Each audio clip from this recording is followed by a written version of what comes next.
La pension de réversion en France, comment ça se passe? Est-ce qu'il me faut un âge minimum pour pouvoir demander la réversion de mon conjoint? Est-ce que j'ai des conditions de ressources? Est-ce que si je me remarie, je vais pouvoir continuer à bénéficier de la réversion? Autant de questions intéressantes. Normalement, à la fin de cette vidéo, tu vas devenir incollable sur la pension de réversion. Mais avant tout, je te propose de liker, commenter et de t'abonner parce que chaque jour, je te partage une astuce sur l'assurance, un bon plan sur le patrimoine pour te permettre de défendre ton pouvoir d'achat. C'est parti, clap de début, la pension de réversion, on va commencer par une définition. Pour moi, la pension de réversion, c'est une aide financière, d'accord, qui est reversée au conjoint survivant après un décès. Voilà.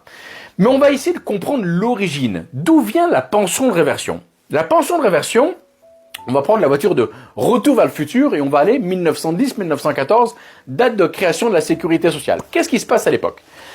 À l'époque, les femmes ont une forme de dépendance financière vis-à-vis des maris qui travaillent. Ok, les femmes sont plutôt au foyer.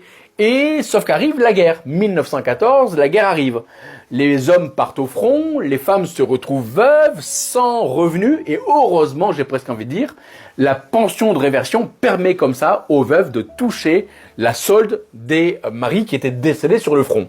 Et ça permet d'avoir une forme de revenu qui soit garanti, un minimum en tout cas. D'accord? Voilà la naissance de la pension de réversion. Sauf qu'aujourd'hui, à l'heure où les caisses sont vides, est-ce que ça fait encore sens? C'est une question qu'on va se poser tout à l'heure à la fin de cette vidéo. Mais déjà, voyons les conditions pour pouvoir bénéficier de la pension de réversion. Ici, dans ce tableau, je t'ai mis deux colonnes. La retraite de base. Pourquoi? Parce qu'en fait, quand tu cotises sur ta fiche de paye, tu as retraite de base et tu as les complémentaires, l'ARCO et la GIRC. Et en fait, la réversion concerne les deux, la retraite de base et les complémentaires. D'accord? Quelles sont les conditions pour pouvoir en bénéficier? Déjà, il y a une condition qui est commune, c'est qu'il faut être marié. Le PACS ou le concubinage ne permet pas d'ouvrir des droits à la réversion. C'est encore l'exclusivité du mariage. Est-ce qu'il faut avoir un âge minimum pour pouvoir demander la réversion? Oui, 55 ans sur la retraite de base, 55 ans sur la complémentaire, sauf régimes spéciaux où c'est 60 ans. Donc derrière, on va avoir également des conditions de ressources.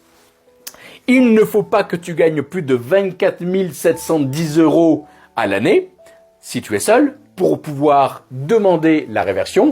Et si tu es en couple, il ne faut pas avoir plus de 39 537 € pour demander encore une fois la réversion de la retraite de base.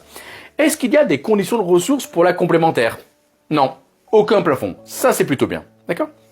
Au niveau du pourcentage, alors ok, mais combien je vais percevoir? Eh bien, en fait, tout simplement, tu vas percevoir 54% de la retraite de base, d'accord, de ton conjoint qui est décédé, d'accord, et tu vas pouvoir demander 60% de sa complémentaire, d'accord.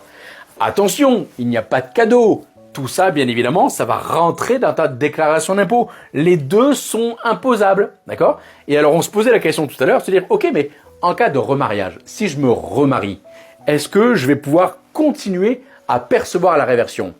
Oui, pour la retraite de base, mais attention, les montants vont être plafonnés à ce qu'on a indiqué tout à l'heure. Et par contre, sur la complémentaire, pas de réversion possible si tu te remaries. D'accord? D'ailleurs, moi, c'est la question que j'ai envie de te poser, que je posais tout à l'heure. Est-ce qu'aujourd'hui, étant donné que les femmes travaillent, les hommes travaillent, est-ce que ça fait encore sens d'avoir une réversion? Mets-moi en commentaire, je suis toujours intéressé, ça permet à la communauté d'ouvrir un débat, tu vois, sur le sujet. Il y a on voit plein de choses qui circulent sur la pension de réversion sur Internet. Moi, j'aimerais avoir ton avis. Et surtout, comme je le disais tout à l'heure, abonne-toi parce que chaque jour, chaque semaine, je te partage une astuce, un bon plan, une actualité, une information sur l'assurance et sur le patrimoine.